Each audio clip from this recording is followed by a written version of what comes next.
السلام علیکم ورحمۃ اللہ وبرکاتہ۔ بسم اللہ الرحمن الرحیم۔ شروع کرتا ہوں میں اللہ کے نام کے ساتھ جو نہایت رحم والا مہربان ہے۔ توحید۔ سوال: توحید کے کیا معنی ہیں؟ جواب: دل سے اللہ تعالیٰ کو ایک سمجھنے اور زبان سے اس کا اقرار کرنے کو توحید کہتے ہیں۔ سوال: اللہ تعالیٰ کے ایک ہونے کا مخلوق کو کیسے پتہ چلا؟ جواب: پہلی بات یہ کہ انسان کی عقل بشرطے کی عقل صحیح ہو اللہ تعالیٰ کے موجود ہونے اور اس کے ایک ہونے کا یقین رکھتی ہے، اور اسی وجہ سے دنیا میں جتنے بڑے بڑے عقل مند، حکیم اور فلسفی ہوئے ہیں وہ سب اللہ تعالیٰ کی توحید کے قائل ہیں۔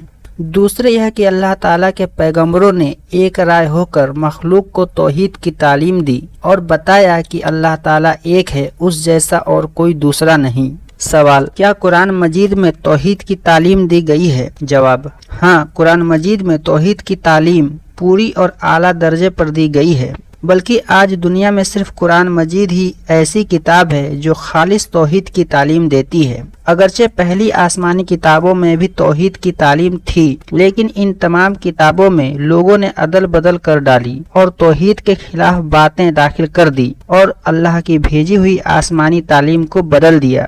اس کی اصلاح کے لیے اور سچی توحید دنیا میں پھیلانے کے لیے اللہ تعالیٰ نے حضرت محمد صلی اللہ علیہ وسلم کو بھیجا اور اپنی خاص کتاب قرآن مجید نازل فرمائی اور اس میں صاف صاف سچی اور خالص توحید کی تعلیم دی۔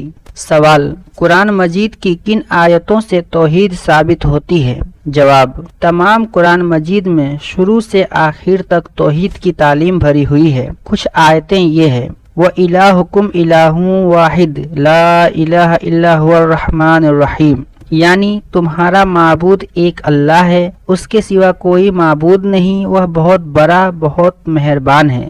دوسری آیت یہ ہے: شہد اللہ انہ لا الہ الا هو والملائکۃ واولو العلم قائما بالقسط لا الہ الا هو العزیز الحکیم، یعنی اللہ تعالیٰ گواہ ہے کہ اللہ تعالیٰ کے سوا کوئی معبود نہیں، اور فرشتے اور علم والے بھی اس بات کی گواہی دیتے ہیں، وہ انصاف قائم رکھنے والا ہے اور اس کے سوا کوئی معبود نہیں، وہ غالب حکمت والا ہے۔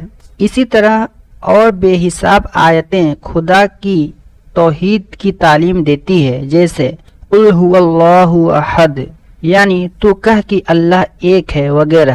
سوال: اللہ تعالیٰ کا ذاتی نام کیا ہے؟ جواب: اللہ تعالیٰ کا ذاتی نام اللہ ہے، اس کو اسم ذات اور اسم ذاتی بھی کہتے ہیں۔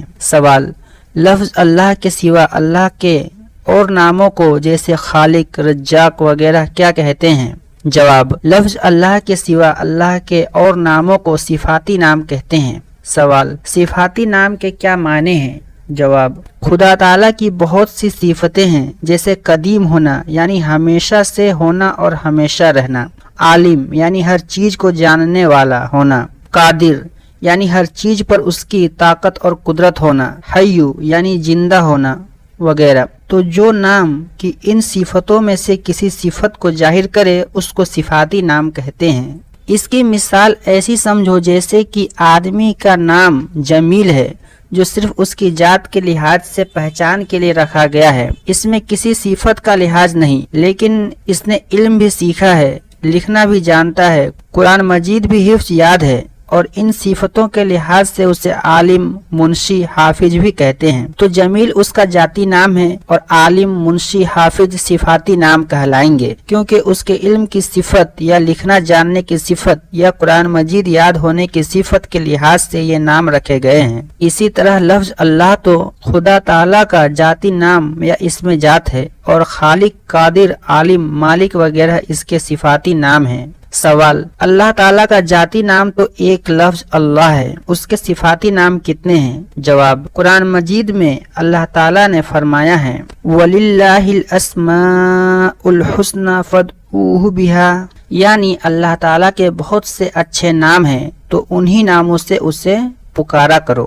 اور حدیث شریف میں ہے إِنَّ لِلَّهِ تَعَالَى تِسْعَةً وَتِسْعِينَ اسْمًا مِئَةً إِلَّا وَاحِدًا، یعنی بے شک اللہ تعالیٰ کے 99 یعنی 1 کم 100 نام ہیں، اللہ تعالی ہم سب کو علم سیکھنے کی اور اس پر عمل کرنے کی توفیق نصیب فرمائے، آمین۔ السلام علیکم ورحمۃ اللہ وبرکاتہ۔